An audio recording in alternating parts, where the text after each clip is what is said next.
Hey, this is Mike. Thank you so much for choosing this video. Today I'm in Myrtle Beach, South Carolina, visiting East Coast Honda, and I'm checking out a 2022 Honda Insight in the Touring trim level. This vehicle is sitting on 215/50 Continental tires wrapped around 17-inch alloy wheels with a gloss gray finish. It also has four-wheel disc brakes with ventilated rotors in the front and solid rotors in the back. The name of this color is Cosmic Blue Metallic, and it's a really nice color. Hopefully the camera can do it justice here.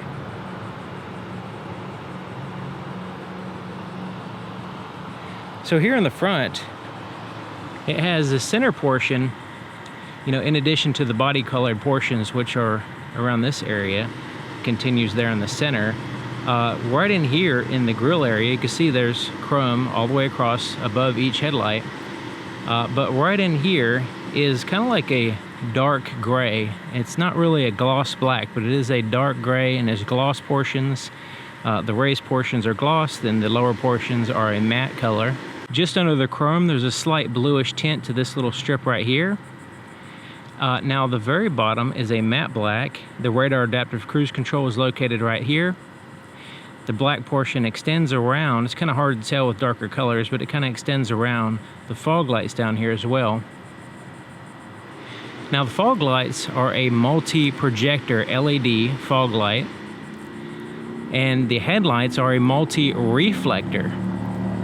So it's multiple reflector LEDs, LED daytime running light, and turn signals here in the front. Taking a look at the profile here, the handles are body colored on the lower portion. The upper portion is chrome. We'll see that in just a second. Side mirrors as well as body colored. Now it has like a gray wheel that matches that gray we found in the front of the car. And then the pillars here are a matte black, and the upper and lower portion kind of surrounding all the glass is a chrome strip. So if you were to tint the glass, it kind of solidifies this whole area right here. Emphasizes the style of the vehicle. There's also a hybrid badge here on the side. This is what the key looks like, and it's a pretty typical Honda key nowadays. And relatively light. You can see it has a nice blue back. Since this is the hybrid Insight. It has lock, unlock, the ability to remote start the vehicle. Now it may not start the engine, but it will start the vehicle, and it can use battery power. The ability to open up the trunk, and a panic button here. As long as we have the key with us, it could be in our pocket, in a bag, as long as it's on the outside of either the driver or the passenger side door. You can see the chrome strip now at the top, and then the body color at the bottom. But basically, to lock the doors, place your finger over this little sensor indicated by these three lines to lock the door. To unlock it, you simply put your hand behind the handle. There's a sensor back here. It senses the key on the outside of the door and senses your hand position and allows you access to the vehicle. There's also a physical key location here on the driver's side only. Now this vehicle has the blind spot and rear cross traffic alert system. And you can see there's a little indicator on the side mirror, one on each side, and it will illuminate when there's a vehicle in your blind spot, or if there's a vehicle coming from either direction when you're backing out of a parking space, which is very handy. And the backup camera helps out too, the different views that it has. We'll look at that soon. So here's the inside of the passenger side door. You can see it has a little tweeter speaker there in the pillar, and then a larger speaker at the bottom. Black and tan color. The soft touch surfaces are here at the top. This is like an injection molded Nerf type material. This is like a vinyl type material here, and soft on the armrest, but not super soft surfaces here. The rest of it is a hard touch plastic. This is enclosed, so you can utilize that as a little pocket if you need to. And then there's a larger pocket at the bottom.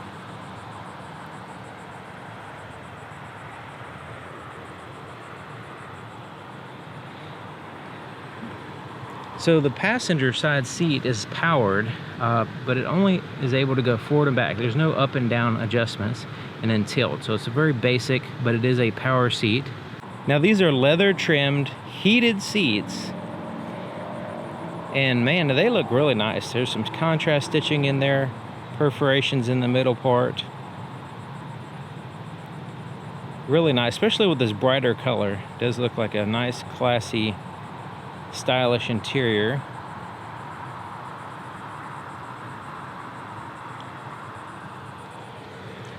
Plenty of legroom here. You see it's pretty much wide open. Glove compartment is not locking, and it's no soft landing either. It just kind of flops down. There's a smooth plastic on the inside, and it's pretty good size. And you have that vinyl type material here, soft touch with the stitching there in the middle. And then the dash is also a soft touch surface there.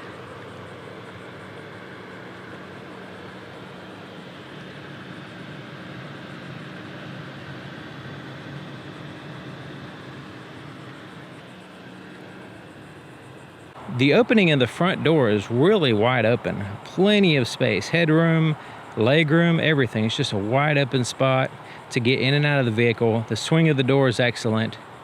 The back door, quite a bit smaller, but it is pretty good. There's some tapering this way and that way. And the swing of the door seems like it's a little bit less than the front. But as far as the legroom, it's pretty decent getting in, but nowhere near as good as the front, of course.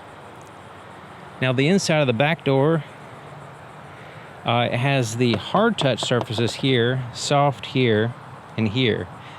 So it's a little bit less features, and also there's no speakers in the door. But this is enclosed here, and then you do have a pocket there in the bottom. So you got some hard plastic right in here. Kind of helps out if you drop something, it kind of slides away and doesn't get stuck between the seats. It gets more in the floorboard. And the seats are basically a slightly contoured bench seat here. It does have the latch system for car seats, and it has this little flap that kind of folds down so you can reach them right here. And so that way this flap is not like a little cover that you have to contend with or find a place for if you take off. And it it does a pretty good job of hiding them as well when you're not using them.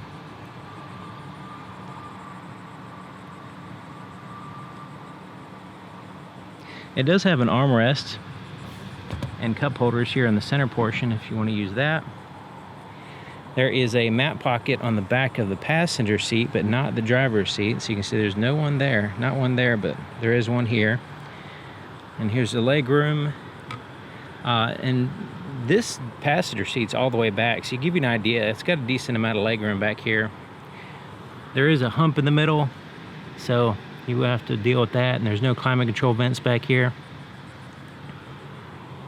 or charge ports or anything.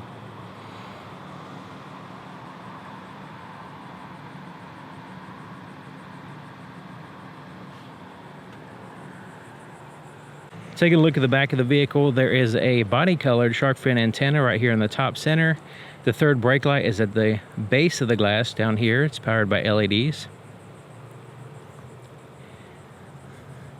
The taillights themselves are LED, but the turn signal and reverse lights are standard bulbs. So it's a combination of LED and standard bulbs back here. The backup camera is quite a bit offset right here in this location. There's a chrome strip there at the bottom, and it does a pretty decent job of hiding the exhaust, which is located here on the right side. Opening the trunk, you can of course use the key, or there's a button here in the center under the emblem, right under there. You just push it. You can see there's the light, and it's right behind there. It's like a rubberized surface right here, so you can feel it and see right where it is. So the underside of the trunk has some carpeting. There's a little emergency release under here as well. So the trunk space is pretty good as far as just the amount of space and the openness of the trunk is pretty decent. That would be the only limiting factor, is just trying to get something in here because the trunk space is actually pretty good. Now you'll notice that it has some exposed metal and wires here, so it's not completely fully carpeted. And these seats can fold down. It's a 60-40 split, so you can fold down one seat or the other to add to your cargo space while still maintaining passenger space when needed.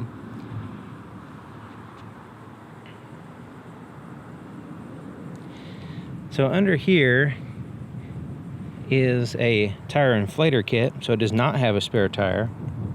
There's also some additional storage space here as well. Now this is like a really flimsy plastic piece that's laying here. So considering it's not fully supported because there's open spots, if you put something heavy here, it could potentially damage that. So, you know, if it's real heavy and small, then that might be an issue with that.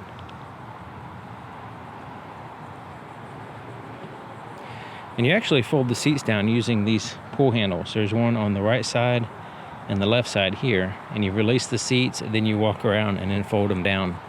It has a locking fuel door. And the fuel door is here on the driver's side. And it has a traditional cap, tether, and a place to hang the cap here on the inside of the door. As long as you have the key inside the vehicle, it could be in your pocket, in a bag. As long as it's inside the vehicle, place your foot on the brake and push this button to start it up. Now you may not actually hear the engine start. It may just go straight to electric power. So like right now, the engine started and then turned right back off. And but it is ready to drive. So just because you don't hear the engine running doesn't mean it's not ready to drive. It'll actually say ready right here, letting you know that the vehicle's actually ready to drive. The climate control can be operated and everything without the engine running. Here's the floorboard in front of the driver's seat. Now there's little hooks here for the floor mat to hook in place and keeping it straight for you. The floor mat's not in place now, but you can see that it does hook in place. Here's the accelerator and brake pedal. Pretty good sized footrest here on the left side.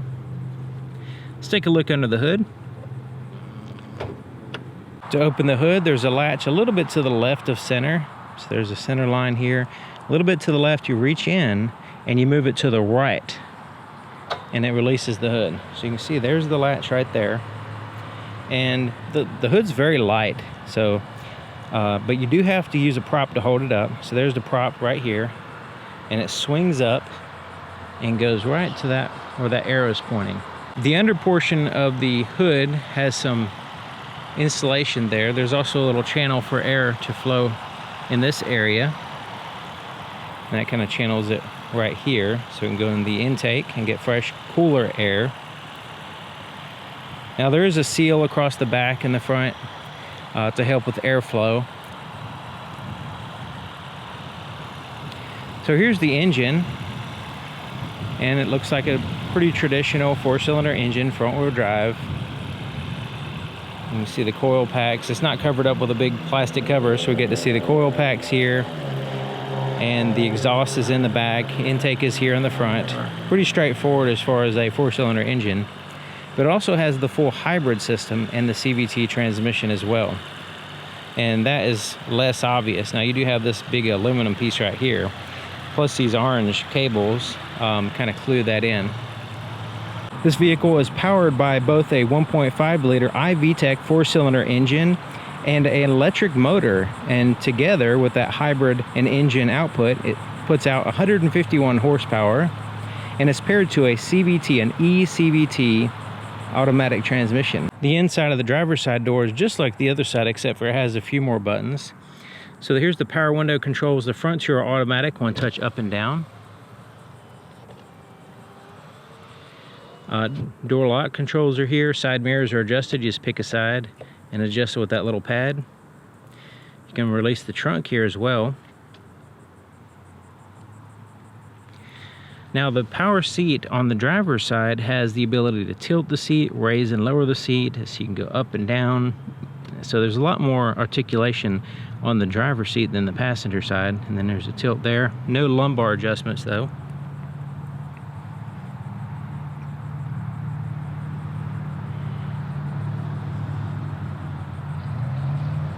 To the left of the steering column, there's a few buttons here. Starting up here with the reset the trip and the dimmer switch for your interior gauges.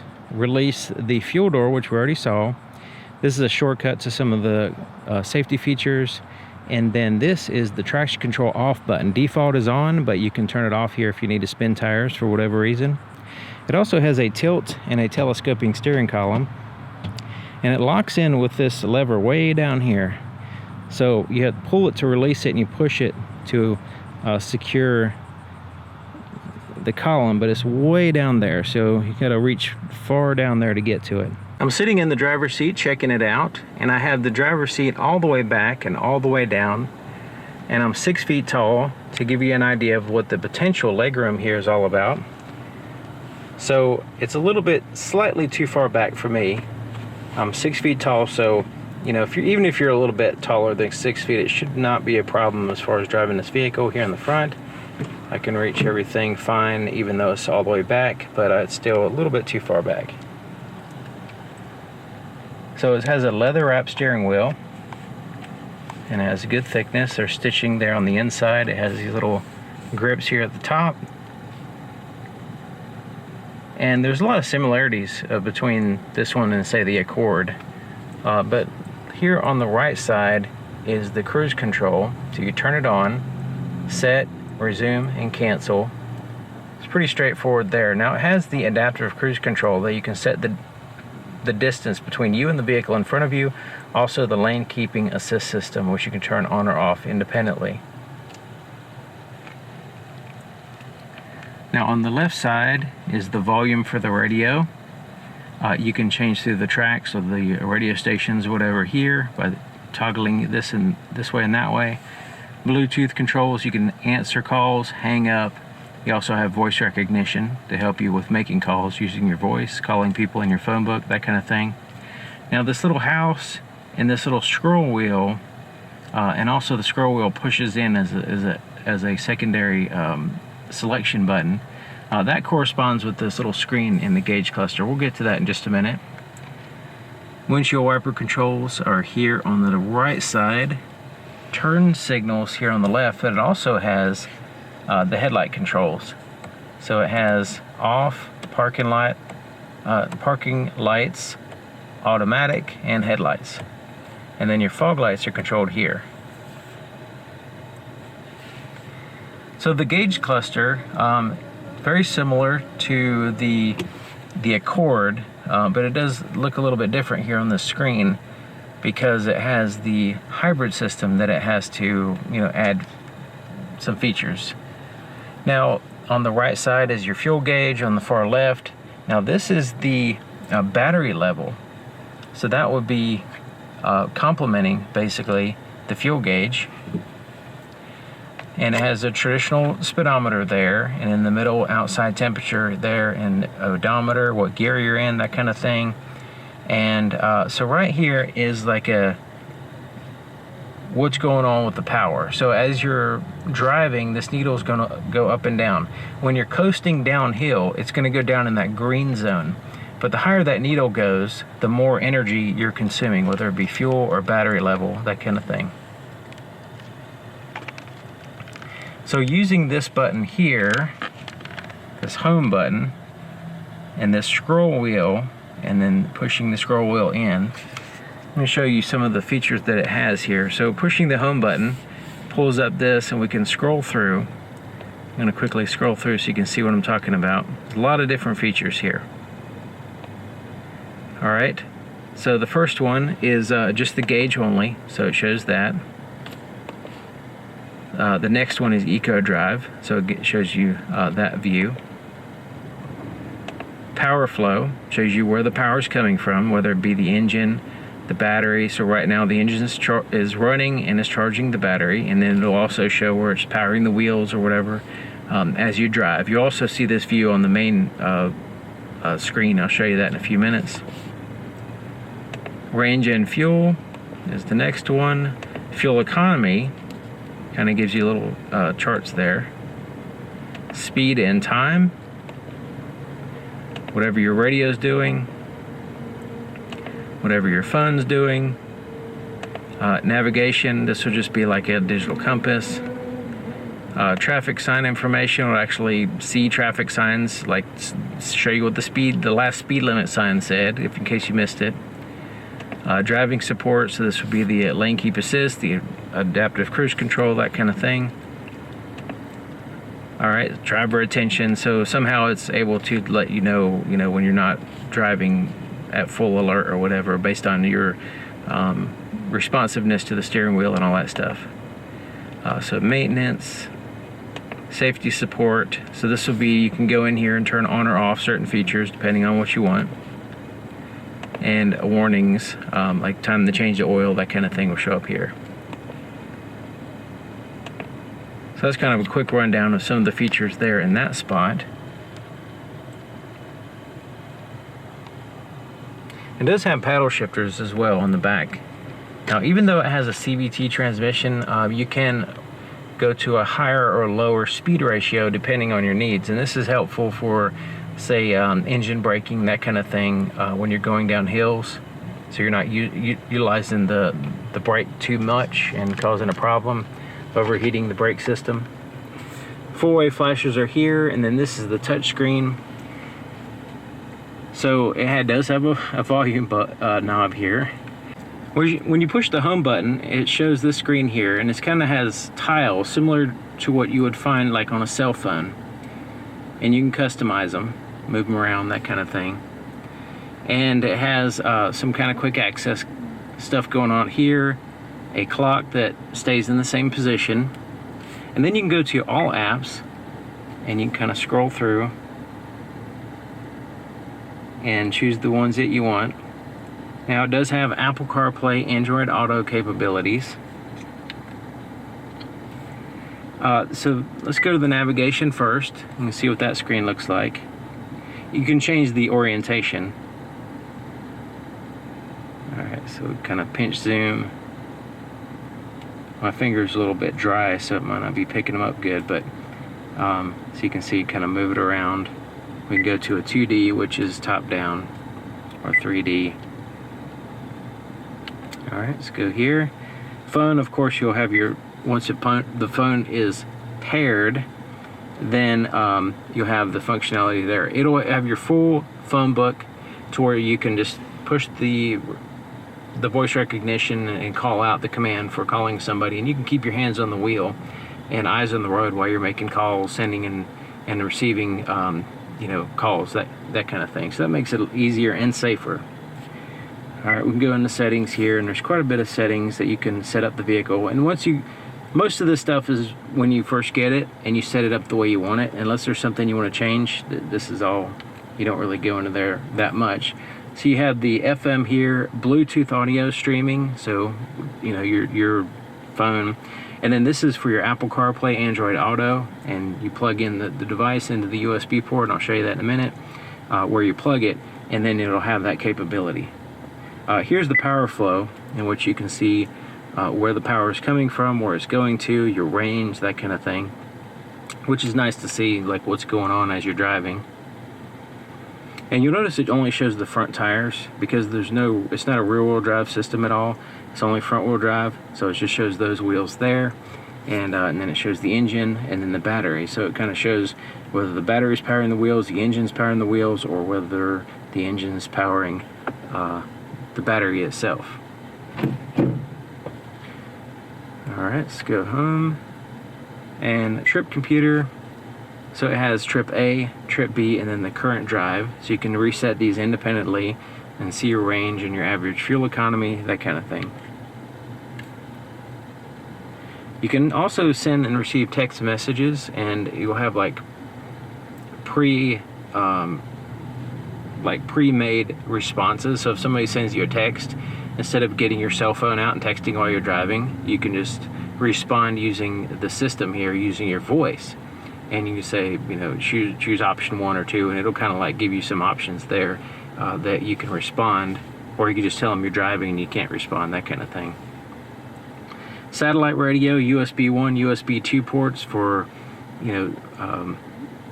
playing stuff off of like a little flash drive, or your cell phone or whatever, which that can be done with the streaming Bluetooth or the Apple CarPlay or Android Auto. Then you have AM, which is, you see it has like AFM there and AM. These are out of order, but you can organize them the way you want. You can do system updates. You can have a Wi-Fi hotspot. You can actually have like a clock popping up here, and you can change the way it looks like. So you can change the clock type. You can do analog or digital. Let's go to analog and change the clock face. We'll change it to the little robot man. Alright, so now we see the little robot man with an analog clock. Alright, and then iLink, this is the Honda Link system, and you know, there's certain, you do have to, you know, sign into an account and all that stuff, and you can set it up, but it's not a huge amount of features on the Honda Link. It's an app on your cell phone. You know, I drive a Honda Ridgeline, and I didn't really use that feature, but there it is if it's something that you do want to use. So that's kind of a quick rundown of what the touchscreen's all about. So the climate control's down here, and it's a dual zone. Driver and passenger temperatures are here and here, and you can see on the screen the temperatures. You can sync both the driver and passengers like that by pushing that button.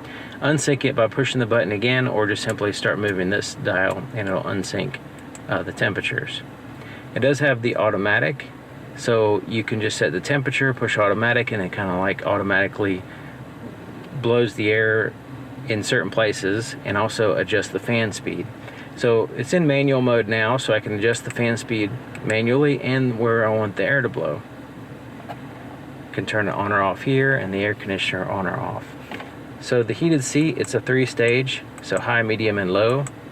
Off, recirculate the air, front and rear defrosters. And when you turn on the rear defrosters, it also turns on the heated side mirrors as well. And then that's for the passenger heated seat, high, medium, and low. Alright, so down here is a 12-volt power supply. There's the 2 USB ports. This is where you'll plug in for Apple CarPlay and Android Auto. And it has a really nice spot to put a cell phone right in here. It's kind of rubberized place. Really nice. I wish more Hondas would have that place like that. And this is the shifter, this series of buttons right here. And so park, reverse, you pull back on this for reverse. And the backup camera pops up, and you have different views. And also your rear cross traffic alert system as well, you can turn that on or off. So you have a super wide view. So this actually goes down and gives you a view of what's coming from either way behind you. So this follows the bumper, so that you're able to look that way and that way. And it lines up pretty good. The next one is a more linear view of what's behind the vehicle. And this is directly on the ground behind the vehicle. So there's these 3 different views that you can use for the backup camera. Alright, the next one is neutral, and then drive. And to put it back in park, you just push the P button. So it's pretty straightforward, it's easy to use. It also doesn't have a shifter that extends up and gets in the way. So it's pretty sleek and easy to use. Electronic parking brake engages the rear wheels by pulling it up, and it does have a light letting you know it is engaged. And you push it down to release it. And then you have this brake hold feature, which will hold the brakes for you when you come to a complete stop when this feature is turned on. So if you're sitting at a stoplight or a stop sign or whatever, it'll just hold the brake for you even when the vehicle's in drive. And when you push the accelerator, it'll release the brake, and then you can go.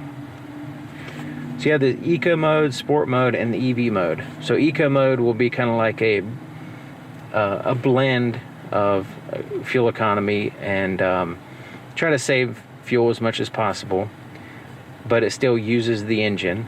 Sport mode uses the engine more and gives you more performance and less fuel economy. And EV mode tries to force the vehicle to use as much EV as possible, depending on how much battery power you have. There's some cup holders in here, and these kind of slide it forward and back. And then there's a deeper spot in there as well, which you can put a large cup or whatever, thermos or whatever.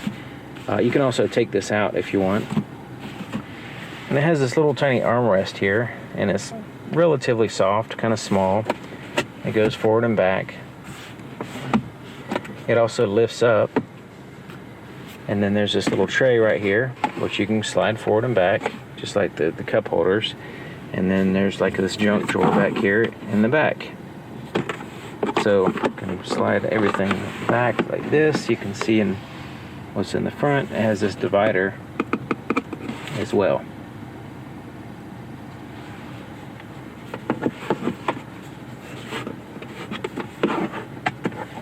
So you kind of position it the way you want to do it. Me personally, I'd have the cup holders here. And this little quick access tray could be handy for, you know, loose change or just something that you need to access quickly. Same thing with back here. There's a little spot for a quick access, because once you drop something down in the junk drawer area, this junk area, that tends to get cluttered up and it's hard to find stuff quickly. So having these quick access places is nice. But you will need to use this for the cup holders, because that's the only cup holders in the vehicle. So, but it is pretty handy because it's kind of like right there. Rear view mirror, it's an auto dim rear view mirror. It also has the HomeLink garage door opener controls on the underside of it. You got some lights here and here, roadside assistance up here, and so this button is for the interior lights to turn on with the door or off. So if you have a baby in the car seat, you don't want the doors to activate the lights. So when you open up the door, the lights all turn on right now. If you don't want that to happen, you just put it to the off position. And that way when you open up the door, none of the interior lights will turn on. All right, so this is for your sunroof. So it's a one-touch sunroof, so it just has one button for that. We'll get to that in just a minute. The visors have a cloth material, just like the headliner. And then there's a single light with a mirror. A little clip on the back side here. They also extend out. Okay, so looking at the sunroof, it has a shade that covers up 100% of the light. And so it's a manual shade. You slide it back when you don't want to use it, like so. But using this one button here, we can tilt it by pushing the button up, close it by pushing it forward, or slide it back by pushing it back. Push it again, as far back as it goes.